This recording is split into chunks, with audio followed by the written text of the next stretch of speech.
E aí, pessoal, saudações. Vamos seguir aqui agora com uma parte, deixa eu ver como é que tá meu vídeo, acho que tá ok. Vamos seguir agora com uma parte mais prática aqui em redes bayesianas, pessoal. Agora chega de falar em probabilidade, vamos dar uma olhadinha como é que funcionam mesmo as redes bayesianas e como é que a gente utiliza elas, né? Vou mostrar aqui primeiro começar mostrando algumas variações de redes bayesianas, mostrar as informações principais, e aí depois vou comentar um pouquinho sobre como é que funciona a parte de automação disso aqui tudo, porque a gente vai ver que tem algumas coisinhas que são um pouco trabalhosas, mas é óbvio que a gente não quer passar muito trabalho, né? Quanto menos trabalho, melhor. Então tem alguns algoritmos de aprendizagem que a gente consegue usar junto com as redes bayesianas para automatizar a construção da rede em si. Tá? Então, pessoal, essa redezinha aqui é a rede do alarme, a rede que eu comentei no vídeo anterior. E a estrutura dessa rede é uma redezinha bem simples, ela é uma rede bem didática. Tá? Então a gente tem aqui esses nodos roubo, tremor, que são variáveis aleatórias. Então, tanto roubo quanto tremor são variáveis aleatórias. Se a gente lembrar lá da teoria de probabilidade, uma variável aleatória, uma variável que a gente não cujo comportamento ele consegue ser modelado através de alguma função de probabilidade. Então, se a minha variável for contínua, lá se for a idade, se for a altura, qualquer coisa assim, a gente pode usar a clássica distribuição normal, né, a gaussiana. Ou de repente se for alguma variável discreta, como é o caso aqui, roubo, tremor, notem que todas elas são sim e não, é uma variável discreta, a gente pode modelar isso, se for o caso, né, usando alguma função qualquer, uma função densidade de massa. Que no fundo, para o nosso caso aqui, se a gente der uma olhadinha no tremor, por exemplo, isso aqui já acaba sendo, opa, deixa eu colocar para o lado aqui, aí, aqui, então aqui, isso. Depois eu tenho que só lembrar de colocar o Chrome para o lado, senão vocês não vão ver um pedaço da interface. Então aqui não deixa de ser já um tipo de uma função. Então, se a entrada for sim, o valor de probabilidade vai ser 0,2, né, 0,02. Se a entrada for não, vai ser 0,998. Então 99% e aqui 0,2%. Seria isso, 0,2%. Então a gente pode colocar as variáveis aleatórias que representam aqui a ocorrência dos eventos, né, e os seus valores possíveis, mas elas podem ser contínuas e discretas. Tá? Aí, na forma mais simples, como eu já acabei de mostrar para vocês, cada variável aleatória a gente vai colocar os valores possíveis dela. Numa rede bayesiana a gente considera como sendo os estados. Então aqui roubo só tem os estados sim e não. Pode colocar quantos estados a gente quiser aqui para as nossas variáveis. Tá? E aí, a parte que é mais interessante é a edição das probabilidades. Então vejam aqui, como roubo e tremor são variáveis independentes, né, o valor de probabilidade delas existe por si só, né, esse aqui é o valor de probabilidade a priori, né, eu não tenho informação nenhuma aqui, então vou colocar, bom, a chance de ter um roubo, né, eu estava aqui no roubo, é de 0,01, enquanto que a chance de não ter roubo é 0,999. Então aqui a gente tem 0,1%, enquanto que aqui a gente tem o 99,9%. O mesmo aqui para o tremor, então toda variável, né, todo nodo numa rede bayesiana ele é definido por dois grandes conjuntos de elementos, os estados, que é o sim e o não, e aí depois que eu definir os estados eu coloco a probabilidade de ocorrência. Aí vocês vão perguntar de onde vem essas probabilidades, aí é lá na videoaula passada, né? Pode ser frequencista, pode ser por axiomas, ou então pode ser por crença, né? Por quê? Crença em que sentido? Toda a ideia das redes bayesianas ela surgiu lá antigamente na época dos sistemas especialistas. Então a ideia era que, por exemplo, se eu fosse modelar essa rede bayesiana sobre alarmes, A ideia era que eu tivesse especialistas em segurança comigo para me ajudar a colocar essas probabilidades aqui. Hoje em dia, as redes bayesianas são bastante usadas, só que por conta do Big Data, né, e da grande possibilidade de processamento de dados, agora ao invés de um especialista, a gente está usando mais a frequencista, porque a gente pega um grande conjunto de dados, pode ser de sensores, de qualquer coisa, a gente pega lá um tabelão de dados, e a partir dessa tabela a gente começa a calcular as probabilidades de ocorrência. E aí a partir disso a gente chega numa rede bayesiana. E aí já entra um pouquinho da parte dos algoritmos de aprendizagem. Tal. E aí vou deixar esse nodo aqui, alarme, para a gente ver por último, porque ele acaba que tem duas entradas, então ele é um pouquinho mais complexo. Vamos dar uma olhadinha aqui no João liga e Maria liga. Esse é o caso da gente ter dois vizinhos, né?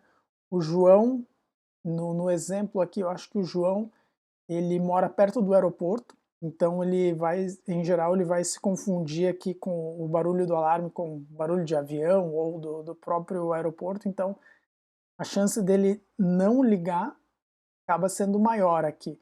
Enquanto que a Maria, ela em geral se confunde com o barulho do alarme dos carros. Ela mora perto de um estacionamento.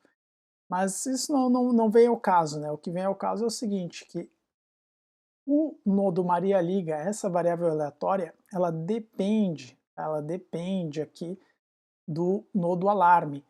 Então, se a gente for dar uma olhadinha como é que ficam as probabilidades dela, muda um pouquinho. Por quê? Porque agora aqui nessa tabela de probabilidades, então lembrem da última videoaula. A tabela aqui, ela não é a tabela de probabilidade conjunta, ela é a tabela de probabilidade condicional. Se vocês forem usar os softwares de redes bayesianas, todos eles chamam isso aqui de Conditional Probability Table. Então aqui a gente está olhando para o caso do alarme disparar, sim ou não. Aqui, qual é a chance da Maria ligar, sim ou não. Então esse 0.7 aqui é a chance da Maria ligar para mim, dado que o alarme disparou. Esse 0,1 aqui é a chance da Maria ligar, dado que o alarme não disparou, tá certo? A mesma coisa acontece para o lado de cá. Né? A chance da Maria não ligar, dado que o alarme disparou. A chance da Maria não ligar, dado que o alarme não disparou. Faz sentido, né? Então, se não tiver barulho, ela provavelmente não vai ligar. Mas aqui, no caso, teria a chance de ter um falso positivo, né? Algum erro qualquer. Então, esse é o tipo de informação que a gente vai colocar aqui. Tá? Então vocês já estão vendo que dependendo do nosso caso, a quantidade de probabilidades é enorme, né? Então não faz sentido que a gente faça isso à mão. O que faz sentido é que a gente use os algoritmos de aprendizagem que vão aprender o quê? Os algoritmos de aprendizagem aprendem duas coisas. Eles podem aprender esses valores de probabilidade aqui, dado que a gente coloque como entrada um grande conjunto de dados e uma estrutura de rede bayesiana, ou eles podem aprender também, dado um grande conjunto de dados, aprender a estrutura da rede como um todo. Tá? Só que para aprender a estrutura da rede como um todo, são algoritmos de aprendizagem que têm um erro um pouco mais alto. Então, em geral, eles precisam de intervenção humana. Tá? Mas essa parte de algoritmos de aprendizagem, aqui em redes bayesianas, eu apenas cito uma aplicação deles. Mas o funcionamento da aprendizagem a gente vai ver lá com as redes neurais. Lá a gente vê os exemplos clássicos de aprendizagem e dependendo da técnica, seja uma rede neural, uma rede bayesiana, um SVM, Support Vector Machine, dependendo de cada técnica, sempre uma variação do algoritmo de aprendizagem, mas ele sempre tem ali na raiz a aprendizagem da rede neural. Legal? Então vamos dar uma olhadinha aqui nesse nodo alarme. Tá? O alarme ele tem a dependência no roubo e no tremor. Então o que acontece aqui? Dado que tenha roubo, dado que tenha tremor, qual é a chance do alarme disparar? Sim e não. E aí a gente vai preenchendo isso aqui para tudo. Né? Então vejam aqui que aqui a gente já tem a probabilidade condicional com duas evidências. Né? Então aqui já dá para ver bem o que a gente vai precisar de teorema de Bayes para processar isso aqui tudo no momento que a gente for colocar uma evidência, tá?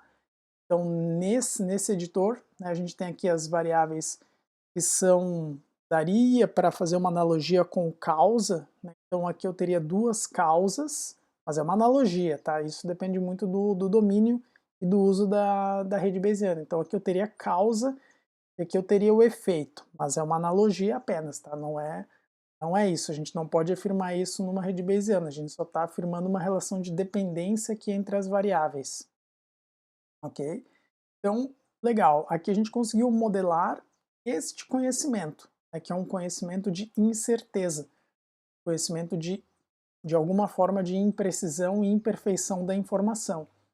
E aqui a gente não consegue definir exatamente sempre quando que o alarme vai disparar, sim ou não. Se a gente conseguisse, a gente não precisaria de uma rede Bayesiana. Tá? E aí, a ideia da rede Bayesiana é, agora que eu tenho essa modelagem, eu consigo meio que fazer perguntas. E aí o que são as perguntas? A gente entrar com evidências para a rede e a gente observar a propagação dessa evidência na rede, tanto no caminho tradicional aqui, seguindo as setinhas, quanto no caminho inverso, que é usando o teorema de Bayes. Só que notem que para isso aqui funcionar, eu não posso ter ciclos nesse grafo aqui, né? Porque se eu tiver ciclo, o teorema de Bayes não vai acabar nunca. Então, uma rede Bayesiana é sempre um grafo acíclico. Tá? Então, isso é um ponto bem importante. E dependendo do editor, eu vou colocar dois editores para vocês darem uma olhadinha. Esse aqui é em JavaScript, roda tranquilamente, ele grava arquivos .json para vocês carregarem a rede. Vou colocar essa rede também aqui no Moodle. E também o Hugging, né? Dependendo do aplicativo, ele tem uma interface um pouco diferente para a gente colocar as evidências e ver a propagação. Esse aqui é muito simples. Tá? Aqui a gente tem um ou, né? A gente tem a união das probabilidades, então vejam que o alarme aqui ele tinha uma tabelona, né? E aqui eu tenho só um sim e um não.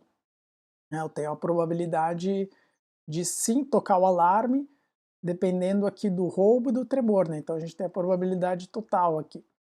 Então, para esse caso, vamos ver se eu disser o seguinte: não, olha, eu tenho evidência que o alarme tocou.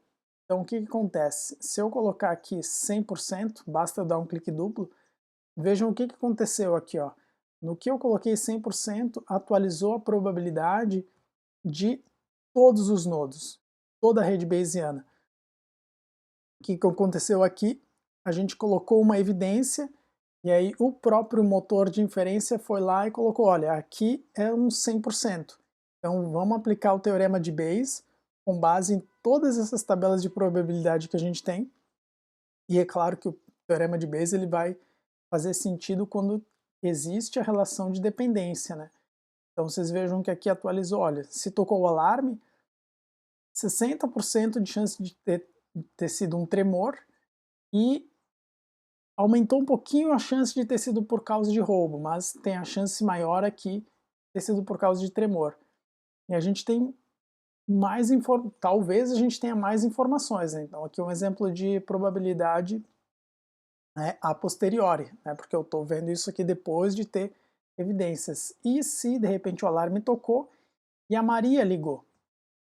Se o alarme tocou e a Maria ligou. Nesse caso aqui, vejam que não vai fazer muita diferença. Aí se o João ligou?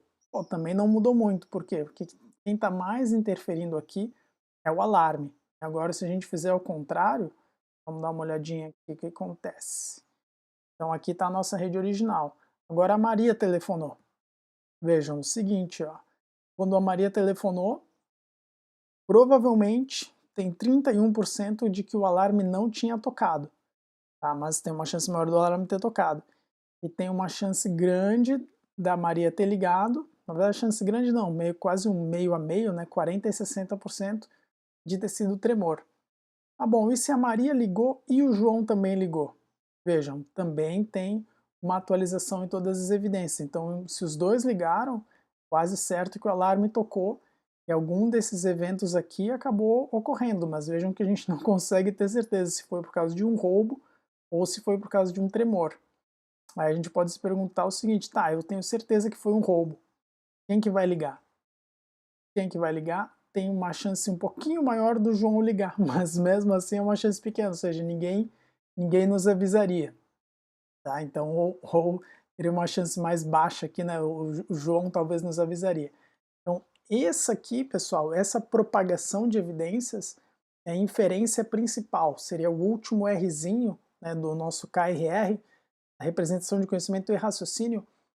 Um raciocínio principal aqui da rede Bayesiana é propagar as evidências, usando o teorema de Bayes. Tá? Usando o teorema de Bayes. E um ponto que é legal que a gente percebe é o seguinte, vocês vejam aqui que roubo e tremor são variáveis independentes. Tá?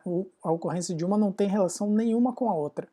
Então se a gente mudar aqui essa evidência, vocês vejam que não vai mudar do outro lado. Então tremor não interfere no roubo aqui, tá? Por elas serem independentes. Então vale a pena a gente prestar atenção nesses detalhezinhos na hora de modelar a nossa rede Bayesiana, tá? Então essa é a inferência principal, e aí tem um outro lado de inferência que eu já acabei de comentar, que daí não é uma inferência porque a gente não está e não é, né? Não é uma inferência aplicada de redes bayesianas essa parte de aprendizagem. A gente, dado um conjunto de dados, chegar ou nessa estrutura de rede aqui, ou chegar nos valores de probabilidade, tá? Então esse é o ponto principal aqui da nossa rede.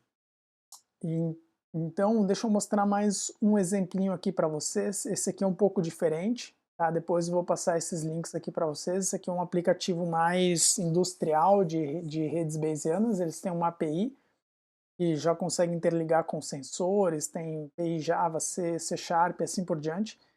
Então o que tem de diferença nessa rede aqui? Essa aqui é uma rede bayesiana para modelar, como é que se chama? Os resíduos de lixo. Tá? Resíduos de lixo. O que eu quero mostrar aqui para vocês? Essa rede bayesiana aqui é um exemplo de uma rede que tem variáveis discretas. Estão vendo aqui, então, tipo de lixo, se é industrial ou se é de casa, estado do filtro, intacto ou defeituoso, e regime, né, ou política de queimar o lixo. Né? Agora lembrei do nosso agente R2 lá do JSON. Está estável ou está instável. Mas aqui embaixo, essas outras variáveis aqui, concentração de CO2, eficiência, quantidade de metais, notem que elas são todas contínuas. E aí como é que eu sei que elas são contínuas? Elas são definidas só usando esses dois parâmetros aqui, de média e variância. Então aqui a gente pode usar alguma variação da gaussiana ou qualquer outra função contínua. Então vejam que como ela é contínua, eu vou definir ela usando os parâmetros que ela tem. Tá? Então eu não vou definir usando aqui um sim ou não, industrial ou caseiro e assim por diante. Tá? Então vejam que nesse caso, vamos supor aqui que eu coloque evidência, não, olha, esse filtro está defeituoso. Vejam que já modificou direto aqui a eficiência do filtro e também ó, a emissão de partículas, de pó, já aumentou também.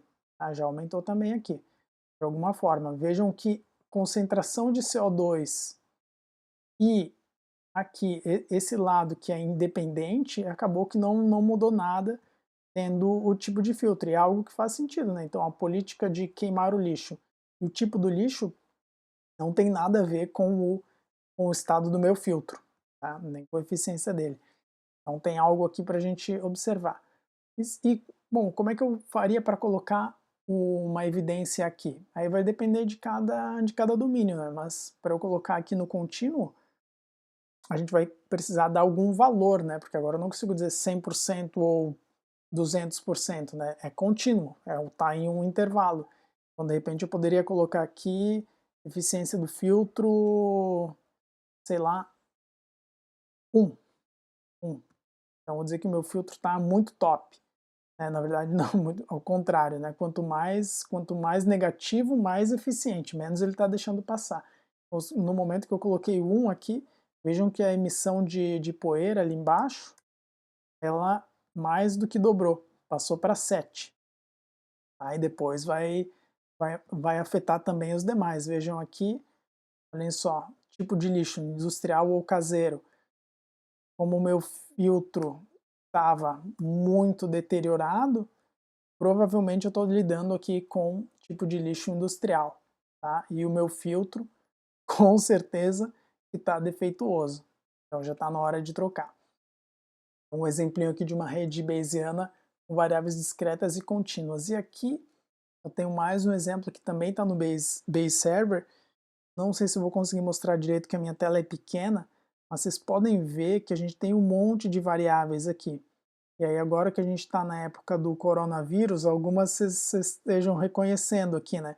Então, ó, ventilador de pulmões, alguma coisa com relação a CO2, tubo, aqui tem mais um tubo, ventilador de alvéolo, sei lá do que é isso aqui, está desconectado, volume, vento, o que é isso aqui? Intubação, aí ó, agora vocês já devem ter percebido, isso aqui pessoal, uma rede bayesiana que foi modelada usando dados de sensores dos leitos de UTI.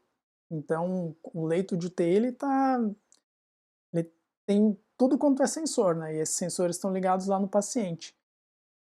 E aí a gente está coletando esses dados aqui. Então, essa rede bayesiana ela foi criada usando aprendizagem. Agora eu não tenho certeza se foi a estrutura eu acho que foi desenvolvida à mão, mas os valores de probabilidade eles podem ser alimentados direto a partir dos dados do leito, né, em tempo real. E a gente pode usar para, agora que eu tenho toda essa rede aqui, a gente pode ou simular problemas ou até entrar com algum problema aqui ou tentar detectar onde é que estava, né? Então vamos supor que eu coloque aqui que aqui vamos ver se está, vamos colocar aqui o CO2, vamos colocar aqui que está baixo, né? Por algum motivo está baixo. Notem que como a gente tem um monte de sensores aqui, o fato de eu colocar essa evidência, vejam como é que isso poderia funcionar para um diagnóstico, né? Olha, pô, o meu leito não está funcionando direito. Aí, ele está colocando pouquinho CO2. Então, se eu informar isso aqui, a gente pode dar uma olhadinha no impacto nos outros componentes, é óbvio que vai ter um impacto no paciente, né? Isso nem se fala, mas a gente pode ver pelos outros sensores, tentar descobrir onde é que está o problema. Então, as redes bayesianas, nessa parte de diagnóstico, elas têm bastante aplicações, tá? Bastante mesmo.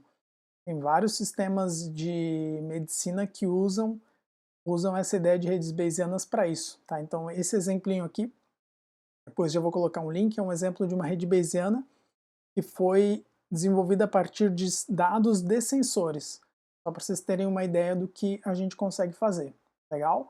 Então, pessoal, vocês vejam que o uso da rede bayesiana em si, ele é um uso bem simples, né? O que é difícil é a gente chegar e montar esses valores de probabilidade aqui. Ainda mais se a gente tem variáveis muito dependentes, essa quantidade aqui essa tabela ela vai aumentando exponencialmente, né? Então a gente tem que informar muita coisa. Aí quando precisa informar muita coisa, a gente pode usar um pouquinho dos algoritmos de aprendizagem. Legal? Então, na nossa próxima, já vou passar para vocês também umas atividadezinhas aqui para vocês. Já vão pensando aí uma área que vocês ou conhecem algum lugar que tenha bastante dados, sei lá, pode ser dados de campeonato de futebol, de campeonato de Pokémon, qualquer coisa assim, ou algo que vocês conheçam, não precisa ser nada real, tá? Para vocês modelarem uma rede bayesiana. Aí essa vai ser o trabalho prático 3 de vocês. Esse eu gostei da última aula síncrona, né? O Papai Noelder. Em geral, isso aqui eu nem coloco como atividade prática, que acaba sendo muito simples, né? E é mais rápido, mas vamos colocar mais uma atividade prática para vocês aí, para modelar uma rede bayesiana, mas vocês vão ver que é um trabalho bem mais simples de fazer do que os demais, legal? Então daqui a pouquinho já vai ter esse enunciado aí para vocês. E anotem suas dúvidas, pessoal, e na próxima aula 5 eu passo mais alguns detalhezinhos disso. E bons estudos a todos. Obrigadão aí pela audiência. Até mais, pessoal.